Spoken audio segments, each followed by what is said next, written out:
خب رسیدیم به مرحله‌ای که دستگاه قابل تست بود و به صورت آزمایشی من این دستگاه رو روشن کردم. یک سری ایرادات و موارد پیش اومد که می‌خوایم حالا اون موارد رو مطرح کنیم و کم کم اصلاحش کنیم. مورد اول این بود که الان ببینید اینجا درب دستگاه، من متوجه شدم که این درب کیپ به کیپ نبود، به خاطر همین هوای زیادی از این انتها خارج میشد و اومدم از نوار پنجره برای آب بندی کردن این استفاده کردم. نوار پنجره رو دور تا دور کار کردم. حالا اینجا هم یه تیکه بیارم بزنم.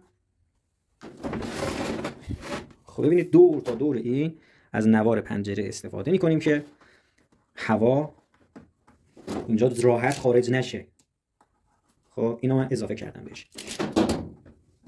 با اضافه کردن این باز هم ما آببند کاملی نداریم، به خاطر همین از اطراف باز هم هوا خارج میشه و این هوا به مقداری هست که اون لوله‌ای که ما این بالا زده بودیم، از وسط زده بودیم آورده بودیم اینجا بیرون، اون لوله دیگه نیاز نیست. به خاطر همین اون لوله رو هم حذف می‌کنیم که کارمون راحت‌تر باشه. پس اینجا شما توی مراحل ساخت نباید از لوله استفاده کنید، ولی این نوار پنجره رو میزنید که آببندی خوبی اتفاق بیفته. بعد یه مشکل دیگه داشتیم اینجا، اگر بتونم نشون بدم، ببینید ما کانال هوایی از این قسمت و از این قسمت هوا رو از وسط میکشه میده به بالا، از اینجا میاد پایین و یه گردشی داریم به این شکل گردش هوا اینجا اتفاق میفته. خروج هوا از لبه های این ظرفه بیرون میزنه و یه هوایی باید بره داخل. اون هوایی که میره داخل از این سوراخایی هست که این بغلامو زدیم، خب، و یه مقدار هوای مرطوب از اینجا میکشه بالا. خب اینم فنی است که فن تهویه ماست. اگر رطوبت از یه حدی بالاتر بره این کار میکنه که رطوبت رو بیاره پایینتر. حالا مشکلی که من داشتم چی بود؟ موتور رو که ما اینجا بستیم، خب یه مجرای تنگی ایجاد میکنه، یعنی هوا از این قسمت راحت‌تر میاد داخل، از این قسمت یه مانعی داریم، خود این و راک همزمان یه مانع ایجاد میکنه. اینو از کجا من متوجه شدم؟ وقتی تستو رو داخل دستگاه گذاشتم، این سمت خنک‌تر از این سمت میشد همیشه. وقتی این راک رو قسمت دومش رو ور می‌داشتم، همدما بود، همه جا دما یکسان بود. متوجه شدیم که اینجا این مانعی که هست یه مجرای تنگتری نسبت به این سمت ایجاد کرده و با توجه به اینکه ما هر جا انرژی های سیالمون باید یک پارچه باشه، یکسان باشه، اینجا ما افت فشار داریم. به خاطر کوچیک شدن این مجرا افت فشار ایجاد میشه. افت فشار متناظر با کاهش فشار، کاهش دما، و اینجا دمای ما پایینتر میشد. به خاطر همین دو تا اصلاح دیگه باید روی این سیستم راکمون انجام بدیم. یکی نگهدارندگی موتوره که ببینید خیلی چیز قطوریه و جلوی گردش هوا رو میگیره. دومی هم این راکمون لبه‌ای که داره، ما به همه اون لبه نیاز نداریم. ما میتونیم اینو کوتاه‌تر بکنیم که گردش هوا راحت‌تر اتفاق بیفته و مزاحم چرخشوا نباشه. حالا این دو تا اصلاح رو من انجام میدم، یعنی اینو میام و یه تیکه آلومینیوم کار میکنم، اینجا رو هم برش میدم و یه لبه‌ای از بالا رو ور میدارم و دوباره تستا رو انجام میدم. اما نکته دیگه‌ای هم داریم توی قسمت اصول ساخت دستگاه جوجه کشی. من این نکته رو براتون توضیح دادم که ما برای یک دستگاه جوجه کشی توان المنتمون باید چقدر باشه؟ به ازای هر یک تخم ما باید 1 وات توان داشته باشیم که توی این دستگاه ما الان توان خیلی بیشتر از 1 وات رو داریم. حالا در مورد محاسبات توان المنت توی یه ویدئویی بچه‌ها سوال پرسیدن، اینا رو من میخوام توضیح بدم. در مورد مدارش که بیان ترسیم بکنیم، اینا جدا، اونو توی یه قسمت دیگه براتون توضیح میدم. ولی توی این قسمت میخوایم اصلاحاتی که انجام دادم رو و اون اصلاحاتی که قراره روی راکمون انجام بدم رو با هم داشته باشیم. خب در قدم اول من باید این موتور رو باز بکنم، نگهدارندش رو کلا عوض بکنم. دارم این از اینجا خارج میکنیم و یکی از خوبی‌های چسب حرارتی اینه که به راحتی کنده میشه و میتونید سیما رو دوباره در بیارید. خب این موتور رو حالا باز میکنیم، نگهدارنده رو بهتون میگم چطوری درست میکنیم و در آوردن این پیم هم خیلی ساده و راحته. ببینید با یه چیزی این شکلی میگیریم و میکشیم. حالا پایین نشد، با یه چیز دیگه من میگیرم میکشم. خب در آوردیم و خارج میکنیم از جاش، باز میکنیم موتور رو، جفت اینا رو در میاریم.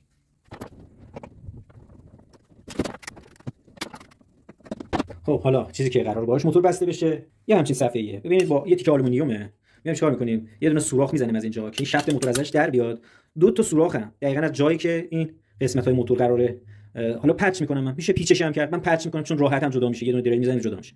قرار میدیم و برای اینکه ارتفاعش رو به دست بیاریم که این یه ارتفاعی داره میاد بسته میشه به اینجا، دقیقاً ارتفاع قبلی میخوام بشه دیگه، چون این لنگی رو بر اساس اون طراحی کردیم. حالا همون ارتفاع بخوام به این بدم، از این استفاده میکنم. دو تا این بود. خب این دو تا رو میام دقیقاً ببین موتور قرار اینجا وایسه، این دو به اندازه این دو تا اینجا بازو میخوره. خب اینو در میارم، ببینید از اینجا تا اون فاصله رو در میارم، خم میکنم. حالا برای خم کردنش کاری که من انجام میدم اینه. با استفاده از یه دونه گونیا میام و خط میکشم. دقیقا از اینجا موتور رو دوباره بذاریم سر جاش که از این لبه است دیگه، از این لبه تا اونجا ما خمکاری رو انجام میدیم و نهایتا درست میکنیم. از اینو یا این لنگی رو نتونستید درست کنید، من اینا رو آمادهش رو براتون ارسال میکنم که راحت‌تر بتونید فقط نصبش کنید.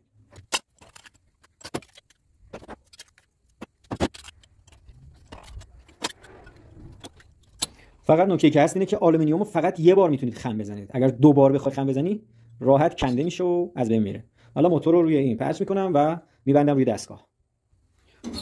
ببینید موتور به این شکل میره داخل. اینجا ببینید کاملا اون سوراخ‌ها میفته اونجا و یه پرچ میره داخل این، یه پرچ دیگه میره داخل این و به این شکل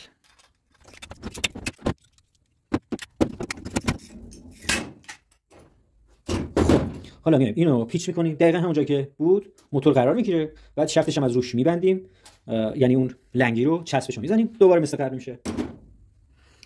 خب دقیقاً توی این موقعیت قرارش میدیم. ببین باید این وسط باشه، وسط این لبه باشه، لبه است. خب این بار از پیچای کوتاه‌تر MDF استفاده میکنیم که بتونیم راحت ببندیم. همیشه پیچ رو که میخواید ببندید ضرب دری ببندید، یکی این بربسته یکی این وری ببند که کارت درست و تر و تمیز در بیاد.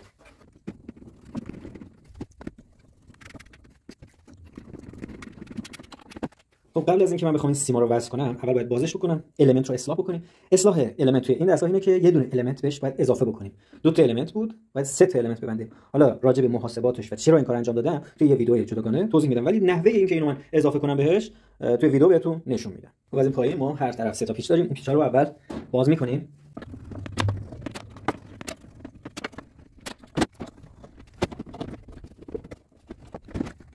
خب ما یه دونه المنت رو به این اضافه می‌کنیم، به صورت سری باید اضافه بشه. حالا اینجا وسط المنت بود اگر خاطرتون باشه، من این قسمت رو باز می‌کنم، این یه دونه المنت رو می‌خوام توی قسمت وسط به این اضافه بکنم که اینجا باشه، دقیقاً جلوی فن باشه. حالا یه ترفندی می‌زنیم که زیادم اینجا نوسان نکنه.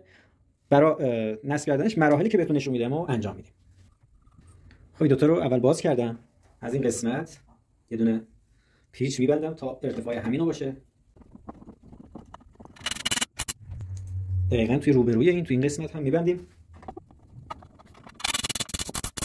یه پیچ دیگه دقیقاً روبروی این میبندم. اینا برای نگهداری ها، الان توضیح میدم که چیکار میخوام بکنم. ببینید المنت از اینجا میاد به این قسمت. خب این هم از اینجا میاد به این قسمت. خب و این المنت رو از اینجا میبریم تا این قسمت. خب حالا این توی وسط کار باید طوری بکنیم که این لق نزنه، اینو باید با یه چیزی نگرش داریم. به خاطر همین میایم از این پیچ تا این پیچ یه دونه سیم المنت، حالا از همین جنس هم میشه، از یه جنس دیگه هم میشه، حتی میتونه سیم معمولی باشه، میبندیم اینجا. ببینید این از الان از پایین گرفته، از بالا هم یه بار برمیگردونم. خب حالا این گوشه ها رو هم دیگه به هم دیگه باید وصل کنیم. خب تقریبا درست شد. ببینید المنت ما به یک اندازه توی همه قسمت ها پراکنده است. از نظر توان هم اومدیم اصلاحش کردیم. 300 اوم توان، 300 اوم مقاومت این المنت توی ذهنتون داشته باشید، راجبش مفصل صحبت خواهیم کرد. حالا برمیگردیم و اینو دوباره میبندیم سر جای خودش. اینو میذاریم کنار. ما داریم برای اصلاح راک. حالا من میخوام این قسمت رو وردارم و این تیکر رو هم وردارم. شما دیگه توی ساخت این قسمت رو از اول باید وردارید. فقط این گوشه یه مقدار بذارید بمونه که دو تا پرچ بتونید بهش بزنید. اگر این گوشه رو کامل وردارید ممکنه برای پرچ کردن جایی نداشته باشید و سخت بشه کارتون. پس من اینو الان ور می‌دارم اضافه‌شو و نشونتون میدم.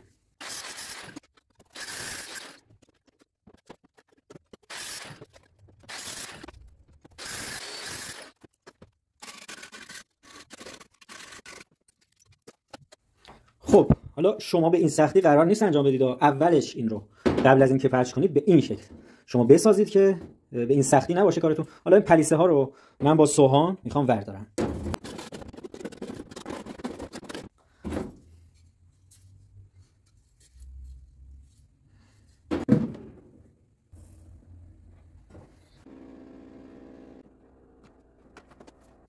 خب حالا راک رو داخل این راک قرار میدیم و میذاریم سر جا. خب اینم دقیقاً توی موقعیتشه، میبندیم. خب ببینید حالا ما یه دونه دیگه کار باید انجام بدیم که دستگاه آماده تست کردن بشه. این فنی که اینجا داریم ما می‌خوایم براش یک دریچه‌ای داشته باشیم که بتونیم تنظیمش کنیم، یعنی مقدار هوایی که از اینجا وارد میشه رو بتونیم طریق اون تنظیم بکنیم. برای این کار من یه دونه ظرف پلاستیکی گرفتم به این اندازه، میخوام اینو بذارم روش و از روی این چند تا سوراخ با اندازه‌های مختلف بزنم که بتونیم اون سوراخ‌ها رو با درپوش باز و بسته بکنیم و هوای وارد شده از اینجا رو کنترل بکنیم. حالا این تیکه که اینجا من بستم میبینم که داره مزاحمت ایجاد میکنه، اینو باز میکنم، برش میدم، یه تیکه اینور میمونه، یه تیکه اینور و یه پیچ حالا به این قسمت رو اضافه میکنیم که باز نشه، اینو باز میکنیم، ور میداریم.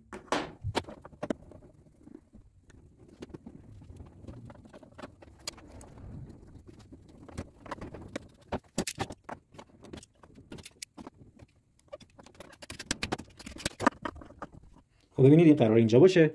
حالا براش اول سوراخو میزنم، بعد با چسب حرارتی میچسبونم اینجا. خب مته 4 چند تا سوراخ روی این میزنم.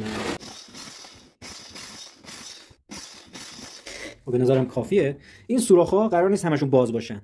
با استفاده از این برچسب‌ها ببینید از این برچسب استفاده می‌کنیم و تعداد مشخصی از اینا رو باز می‌ذاریم و میشه برداشت بست، به این شکل قابل تنظیم میشه. میشه بهترم کار کرد، ولی این ساده‌ترین حالتشه که می‌تونیم کارمون رو راه بندازیم.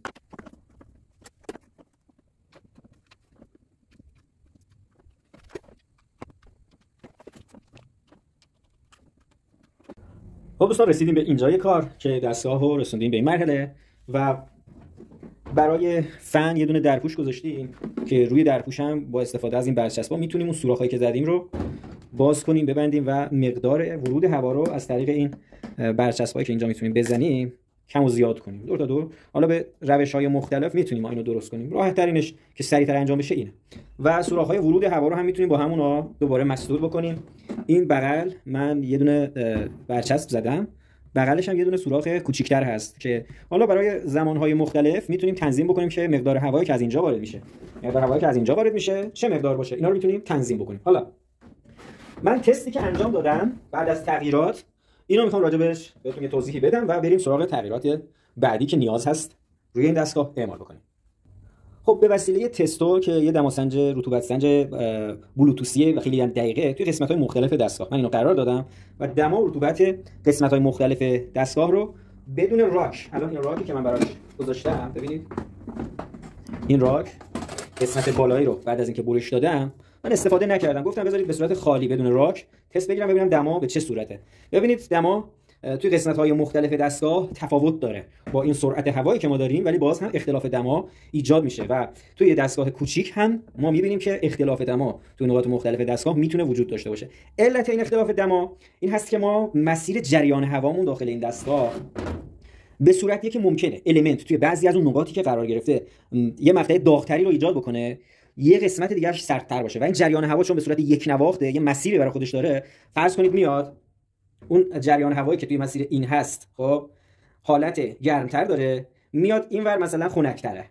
خب این جریان هوا و مسیر جریان هوا باعث میشه که ما نقاط مختلف با دمای مختلف داشته باشیم. حالا برای اینکه اینو حل بکنیم یکی از راه حل‌ها این هست که توی کانال هوایی که ما داریم از یه سری تیغه ها و پره هایی استفاده کنیم که جهت هوا رو به هم بزنه و این هوایی که خارج میشه نهایتا از کانال و وارد این فضا میشه یه حالت با اختشاش بیشتر، با چرخش و همگیر شدن بیشتر همراه باشه. ما میتونیم توی تمام این نقاط اعداد یکسان داشته باشیم. حالا بریم این کار رو هم انجام بدیم و دوباره تستمون رو اجرا میکنیم ببینیم حل میشه مثلا یا نه.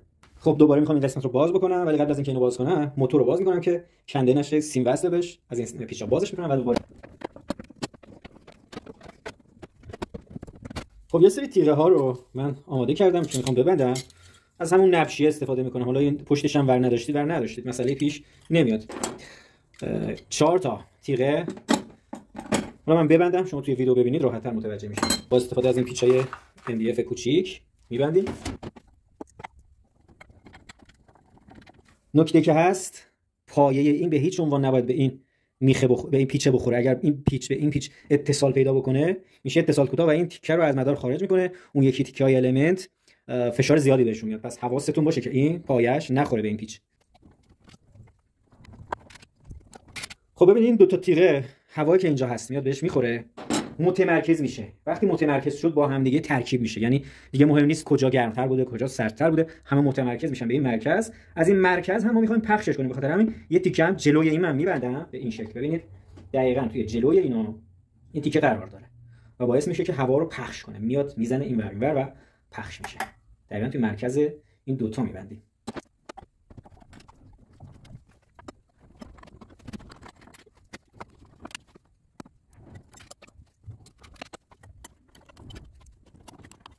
خب ببینید هر دو طرف من تیغه های رو اضافه کردم که جریان هوا رو اول متمرکز میکنه، یه جا ترکیب میشه بعد پخش میشه و به این شکل ما توی تمام نقاط دستگاه باید دمای همگنی داشته باشیم و تو نقاط مختلف دماهای زیاد و کمتر نباید ببینیم. حالا دوباره میبندیم دستگاه رو سر جاش و تست میکنیم.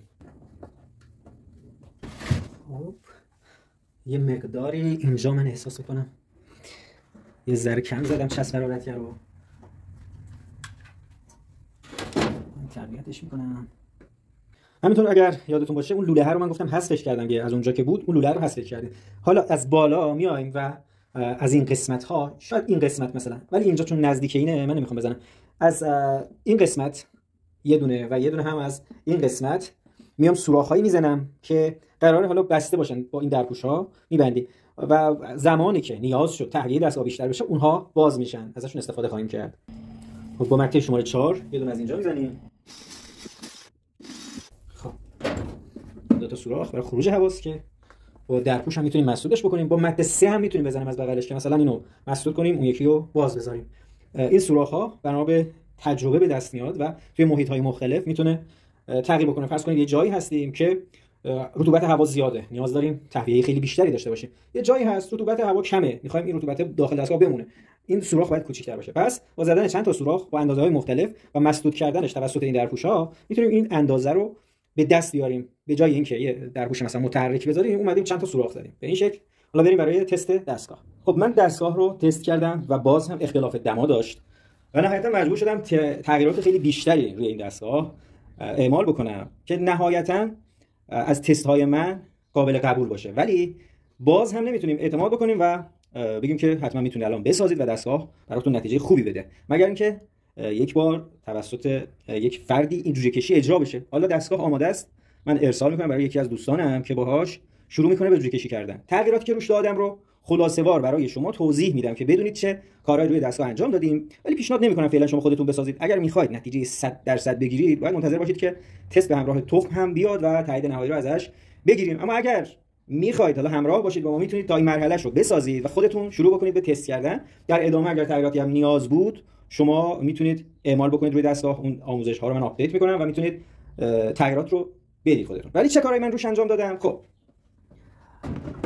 اومدم و در قدم اول فنمون رو به جای اینکه هوا رو از پایین بکشه بده به سمت بالا، جهتش رو برعکس کردم، از بالا هوا رو میکشه میده به پایین. اون تیغه هایی که اینجا اضافه کرده بودیم از بالا، کلا تیغه ها رو من برداشتم و به جاش اومدم یه دونه همچین چیزی گذاشتم، یه تیکه آلومینیومه که سوراخ های زیادی روش زدیم و اومدیم یه دونه توری پنجره به همراه یه دونه فیلتر جاروبرقی اینجا گذاشتیم که هوا که میخواد از اینجا بره اینا رو هم فیلتر میکنه. دو سمتش هم این کار انجام دادیم، ببینید هر دو سمتش انجام دادیم. هوا رو هم فیلتر میکنه، همینجا یه محفظه آرامشی برای هوا ایجاد میشه. جلوی فنم یه همچین چیزی ایجاد کردیم، ولی اینو حالا فقط با توری آلومینیوم و یه تیکه آلومینیومی که سوراخش کردیم که به این شکل اومد. و نهایتا سنسور رو از بیرون منتقل کردیم به داخل، یعنی جلوی این توری اینجا سنسور ما قرار گرفته که هم محافظت میشه در برابر حالا اون چک کردن آب و همه چیز. گرگ و پر میاد تو این فیلتر جمع میشه و به این نمیرسه. سنسورمون دقیق‌تر میمونه و سریعتر هم عمل میکنه دیگه. هوا از اینجا که وارد شد بلافاصله به سنسور میخوره. و حالا یه تغییری هم روی این قسمت دادیم. البته اینو اومدم با چسب حرارتی چسبوندم که کنده نشه هی. و نهایتا اومدیم یه کاری دیگه هم کردیم روی خود راک. ببینید راک رو دور تا دور و همینطور این قسمت ها رو سوراخ زدیم روش که گردش هوایی بهتری اتفاق بیفته، بتونه هوا همه جا گردش کنه به آزادی و راحتی. و این تیکه ها رو هم سوراخ کاری انجام دادیم چون اصلا کلا دیگه مدل چرخش هوایی ما عوض شده. اینجاها سوراخ داریم، هوا میاد از اینجا به سطح آب میخوره و پایین که رطوبت تولید شد از این قسمت برمیگرده، از این قسمت برمیگرده به سمت بالا و مکیده میشه به داخل این کانالی که اطرافش ما فیلتر هم کار کرده و به این ترتیب ما تهویه‌مون هم یعنی دو تا سوراخ، این 4 تا سوراخ همه رو من مسدود کردم، فقط 2 تا سوراخ کوچیک، یکی از اینجا موند، یکی هم از این قسمت موند. و یه نکته که حالا فراموش کردم توضیح بدم، ببینید سوراخ ورود هوای ما یکی این قسمت بود، یکی هم این قسمت. خب این قسمت رو کامل مسدود کردیم چون سنسور اینجاست، ولی این قسمت یه سوراخ خیلی ریز باز مونده و مکش هوای دستگاه هست، این قسمت تامین میشه. نهایتا رسیدیم به این دستگاه که تو تست ها امیدوار کننده بود. من اندازه‌گیری‌هایی که کردم با تستو رضایت بخش بود برای من. حالا باید بریم و تست بشه، دست اپراتور تست بشه، نهایتا ببینیم آیا همین دستگاه قرار شما هم بسازید یا تغییراتی باز هم روی این دستگاه اعمال خواهیم کرد.